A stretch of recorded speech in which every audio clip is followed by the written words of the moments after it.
बड़े बुजुर्गों की एक कहावत है कि यदि घर में सुख शांति है तो यहीं पर स्वर्ग है, और अगर घर में कलेश है, लड़ाई झगड़ा है, तो यहीं पर आदमी के लिए नर्क बन जाता है। ये कहानी आखिर तक सुनने के बाद आपको कुछ ऐसे नुस्खे पता चलेंगे जिससे आप अपना घरेलू जीवन सुख और शांति से बिता सकते हो। इससे पहले कि आप इस कहानी में खो जाएं, इस चैनल को सब्सक्राइब जरूर कर लें। ये कथा एक बौद्ध भिक्षुई की है जिसका नाम विशाखा होता है। विशाखा ने एक धनी परिवार में जन्म लिया था और उसके पास किसी चीज की कोई कमी नहीं थी। विशाखा के पिता का नाम धनंजय और माता का नाम सुमना था। उसके माता पिता शुरू से ही भगवान बुद्ध के प्रति बहुत श्रद्धा रखते थे। वो उन्हें बहुत मानते थे और बुद्ध की हर सभा में जाया करते थे। विशाखा भी बचपन से ही अपने माता पिता के साथ धर्म श्रवण को जाती रहती थी। कहा जाता है कि विशाखा जब 7 वर्ष की थी तभी वो श्रोतापति के फल को उपलब्ध हो गई थी। श्रोतापति का अर्थ होता है ध्यान की धारा में बह जाना, यानी स्वयं को उस अस्तित्व के हाथों में छोड़ देना और अपने में ही डूब जाना। मनुष्य तब आध्यात्म की यात्रा पर चल सकता है जब वो श्रोतापति को उपलब्ध हो जाए। ये मनुष्य के जीवन का बहुत महत्वपूर्ण पड़ाव होता है। मनुष्य के शरीर को 7 चक्रों में विभाजित किया जाए तो ये तीसरा महत्वपूर्ण मणिपुर चक्र होता है। पहले 2 चक्रों तक प्रकृति अपना काम करती है। मणिपुर, जिसे हिंदुओं ने सचमुच बहुत ही सुंदर नाम दिया है, वो सच में मणि है। वो मनुष्य के भीतर का भाग्य खोल देती है। मणि चक्र बंद होता है, बिना गुरु के सहयोग के वो कभी नहीं खुलता, और जिसका खुल गया वो समाज की नजरों में आपको पागल सा लगेगा। आप उन्हें कहेंगे कि वो तो दीवाना सा हो गया है। बहुत छोटी सी उम्र में ही श्रोतापति उपलब्ध हुई विशाखा जब बड़ी हुई तो उसका विवाह श्रावस्ती निवासी मिगार श्रेष्ठी के पुत्र पुत्रवर्धन से हो गया। जब विशाखा की मायके से विदाई हो रही थी तब विदाई के समय धनंजय सेठ ने अपनी बेटी विशाखा को 10 बातें संकेतों में समझाई थी। सबसे पहली, घर की आग बाहर मत ले जाना। दूसरी, बाहर की आग घर में मत लाना। तीसरी, जो देता है उसको देना। चौथी, जो नहीं देता उसको मत देना। 5वीं, जो देता है उसको भी और जो नहीं देता उसको भी देना। 6ठी, सुख से बैठना। 7वीं, सुख से खाना। 8वीं, सुख से लेटना। 9वीं, अग्नि की परिचर्चा करना। 10वीं, कुल देवों की पूजा करना। और उस समय से ही पिता की बातों को गांठ बांधकर विशाखा ने अपने ससुराल में प्रवेश किया। उसे अपने पिता की दी हर शिक्षा याद थी। उस घर में भगवान का दिया हुआ वो सब कुछ था जो कुछ भी उसे चाहिए था, लेकिन फिर भी विशाखा को उस घर में एक कमी सी खलती रहती थी, और वो कमी थी भगवान की कमी। अब श्रावस्ती में रहकर भी कोई भगवान के प्रति श्रद्धा न रखे, ये भी किसी चमत्कार से कम नहीं है। कपिलवस्तु में रहने वाली विशाखा ने श्रावस्ती में विवाह इसीलिए किया था ताकि उसे वहां भगवान के दर्शन करने को मिल जाए। यहाँ भगवान का अर्थ है भगवान बुद्ध। इस कहानी में आप बार बार ये सुन रहे होंगे कि भगवान बुद्ध श्रावस्ती में विहरते थे। अपने जीवन के 40 वर्षों में से 25 से भी अधिक वर्ष श्रावस्ती में गुजारे। विशाखा के ससुराल का माहौल ना तो बुद्ध का विरोधी था और ना ही उनके अनुयायी जैसा। उसके पति और ससुर दोनों ही पूजा पाठ करके धन कमाया करते थे, लेकिन किसी ने भी आज तक किसी संत भिक्षु को ना तो दान दिया था और ना ही उन्हें कभी भोजन करवाया था। उन लोगों ने आज तक वहां पर कोई कुआं नहीं बनवाया, ना कोई बावड़ी बनवाई और ना ही कोई धर्मशाला। यानी इतना सब कुछ होने के बावजूद भी उन्होंने अपनी कमाई से आज तक शुभ कार्य नहीं किया था। ऐसे ही एक दिन की बात है, विशाखा अपने ससुर को गर्म गर्म भोजन परोसकर खिला रही थी। मिगार हमेशा सोने चांदी के बर्तनों में ही भोजन किया करता था। तभी वहां एक बौद्ध भिक्षु भिक्षा मांगने आ जाता है। विशाखा के मन में बौद्ध भिक्षु संघ के प्रति बचपन से ही अपार श्रद्धा थी, लेकिन वो ऐसे घर की बहू बनकर आ गई थी जहां बुद्ध के प्रति, उनके धम्म के प्रति व संघ के प्रति कोई आस्था नहीं थी। वो उनसे ज्यादा प्रभावित नहीं थे। तब उस भिक्षु को भिक्षा मांगते देखकर विशाखा को लगता है कि शायद उसके ससुर ने उस भिक्षु को नहीं देखा, इसीलिए वो थोड़ा किनारे पर हो जाती है ताकि वो उस भिक्षु को देख सके। कुछ देर बाद वो भिक्षु दोबारा भिक्षा मांगता है, लेकिन इसके बाद भी मिगार भिक्षु को देखकर अनदेखा कर देता है और भोजन करता रहता है और कोई प्रतिक्रिया नहीं देता। ससुराल में बिना ससुर की अनुमति के भिक्षु को दान देना भी ससुराल की अवमानना होती थी। तब सही समय और मौके का इंतजार करती विशाखा इस समय को चूकना नहीं चाहती थी। उसने बौद्ध भिक्षु की तरफ देखकर उससे कहा कि भिक्षु जी, आप और कोई घर देखिए, मेरे ससुर तो बासी भोजन खा रहे हैं, आप आगे जाओ। ये बात उसने इतने जोर से कही थी कि उसके ससुर के कानों तक पहुंच जाए। ससुर ने विशाखा की ये बात सुनी तो वो क्रोध से भर उठता है और अपनी बहू विशाखा को खूब भला बुरा सुनाने लगता है। मिगार विशाखा से कहता है कि तुम हमारे घर की वधू हो और सबके सामने हमारी ही बदनामी करवा रही हो और घर आए भिक्षु को बिना भिक्षा दिए ही घर से वापस भेज देती हो, ये हमारी मर्यादा के खिलाफ है। मिगार विशाखा पर बहुत क्रोधित हो जाता है और क्रोध में आकर पंचायत और विशाखा के माता पिता को इकट्ठा कर लेता है। मिगार पंचायत में कहता है कि मेरी बहू ने मेरे कुल का अनादर किया है, उसने मेरे ही सामने मेरा ही अपमान किया है। उसने एक बौद्ध भिक्षु को ये कहकर घर से वापस भेज दिया कि मेरे ससुर तो बासी खाना खा रहे हैं, आप पंच लोग ही इसका फैसला करो और जो भी हर्जाना होगा मैं उसे मान लूंगा। मुझे मेरे बेटे को मेरी पुत्र वधू से तलाक करवाना है, इसके माता पिता भी यही हैं। इतना कहकर वो रोने लगता है।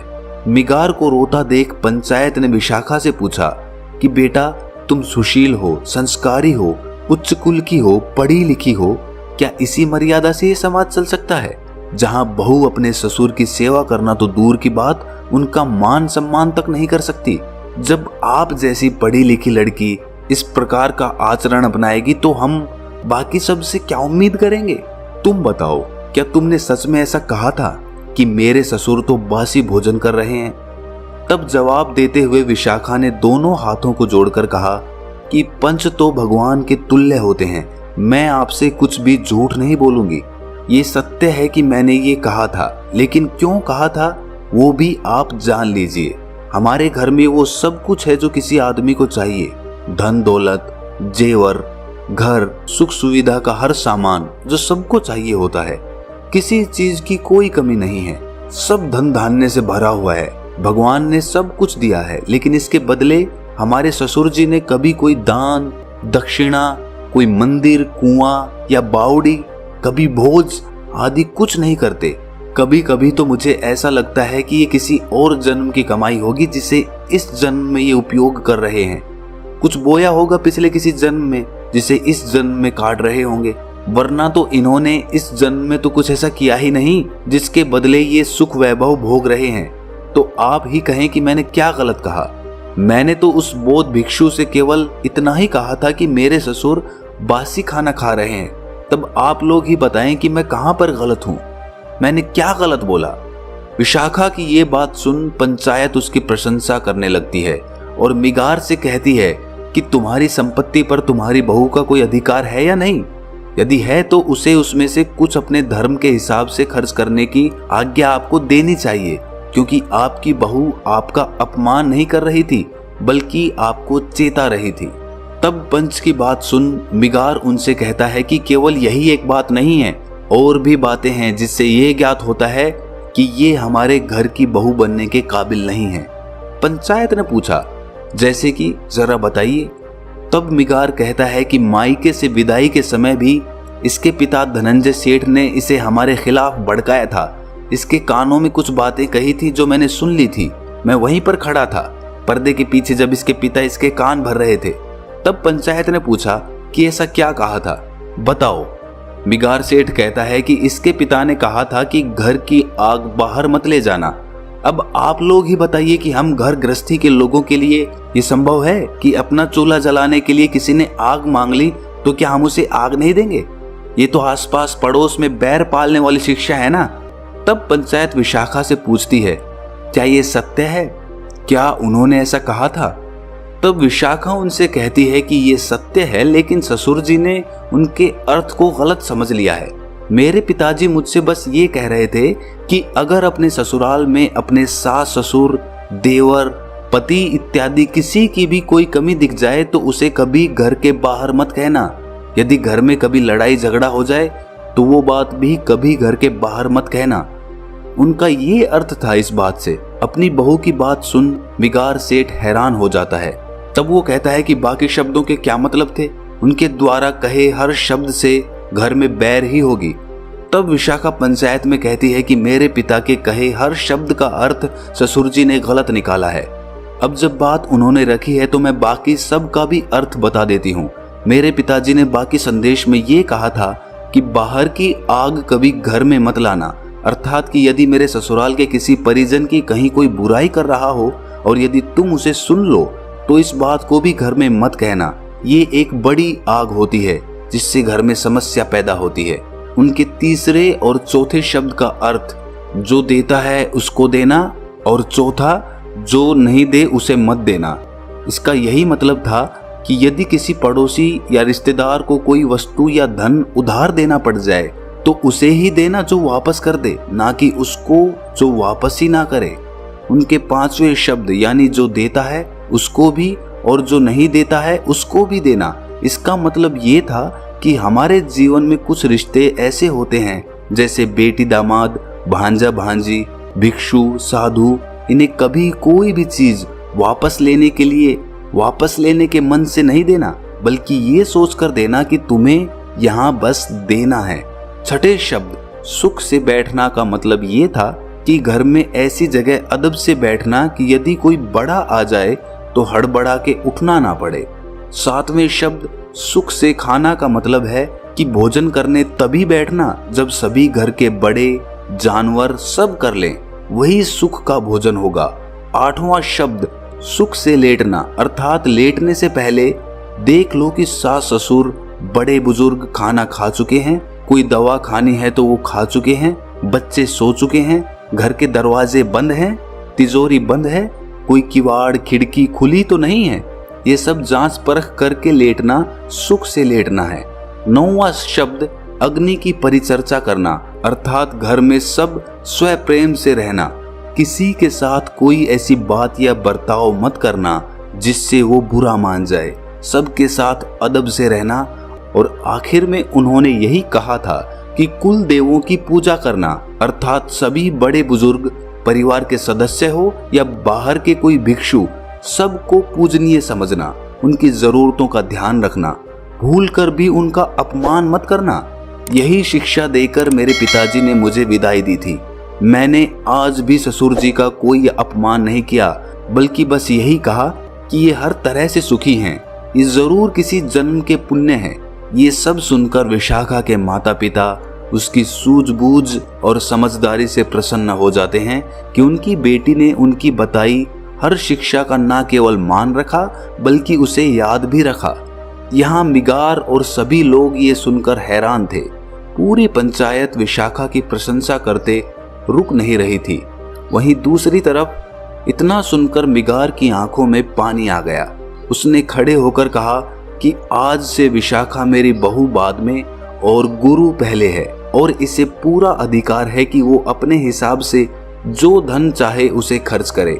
इसके बाद सब अपने घर लौट जाते हैं और घर जाकर मिगार विशाखा से ये कहता है कि क्यों ना कल हम सबको भोजन पर आमंत्रित करें। विशाखा कहती है कि ये तो नेक ख्याल है, और वो अगले दिन सभी संतों को भोजन के लिए आमंत्रित करती हैं। भोजन के उपरांत मिगार ने भगवान के उपदेश सुन उनकी दीक्षा ले ली और बाद में वो भगवान का प्रिय शिष्य कहलाया गया। विशाखा ने श्रावस्ती में एक विहार का निर्माण करवाया। ऐसा कहा जाता है कि उस समय उसमें 20 करोड़ स्वर्ण मुद्राएं लगी थी। वो 1000 भिक्षुओं के रहने का 5 मंजिला विहार था, जिसके अवशेष आज भी श्रावस्ती में देखे जा सकते हैं। कहा जाता है कि विशाखा भगवान बुद्ध की प्रमुख उपासिका में से एक थी, जो भगवान के जीते जी बुद्धत्व को उपलब्ध हो गई थी। श्रावस्ती नगर की विशाखा उन बौद्ध भिक्षुओं में से एक थी जिन्होंने बिना घर को त्यागे संसार में रहकर सभी सुख वैभव को जीकर ध्यान को उपलब्ध हो गई। तो ध्यान को उपलब्ध होने के लिए आपको घर गृहस्थी त्यागने की जरूरत नहीं है। आप अपने घर में रहकर सब सुख सुविधाओं के बीच रहकर उस बुद्धत्व को प्राप्त कर सकते हो। बस आपके मन में वो इच्छा, दृढ़ निश्चय और वो लगन होनी चाहिए जो आपको निरंतर ध्यान करने के लिए प्रेरित करे। क्या इससे पहले आपने श्रावस्ती के बारे में सुना था? यदि हाँ तो कमेंट सेक्शन में हाँ जरूर लिखें और ऐसी ही कहानी सुनते रहने के लिए हमारे चैनल को सब्सक्राइब जरूर कर लें। तो मिलते हैं अगली कहानी में, तब तक के लिए अपना ख्याल रखें।